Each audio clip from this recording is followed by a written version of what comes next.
Dans le monde, les enfants ont-ils tous les mêmes droits? Clarifions. En 1989, près de 200 pays ont signé la Convention internationale des droits de l'enfant. Ce texte affirme que tous les enfants du monde ont les mêmes droits et qu'il faut les défendre. Chaque enfant a le droit d'être éduqué, soigné et protégé, quel que soit l'endroit où il est né. En un peu plus de 25 ans, la vie des enfants dans le monde s'est améliorée. Par exemple, grâce aux soins, le nombre d'enfants de moins de 5 ans qui meurent chaque année a été divisé par 2, passant de 12 millions à moins de 6 millions. Et de plus en plus d'enfants vont à l'école. Dans le monde, 152 millions d'enfants et d'ados sont obligés de travailler. C'est encore trop, mais c'est nettement moins qu'il y a 25 ans.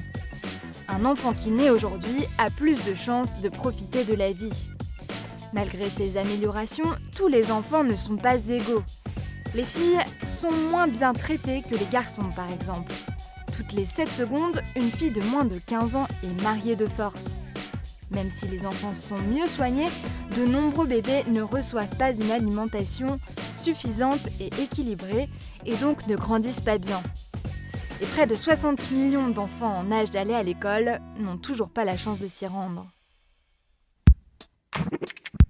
Selon vous, pourquoi les enfants ont-ils besoin de droits à eux? Pensez-vous que les droits des enfants sont bien respectés en France?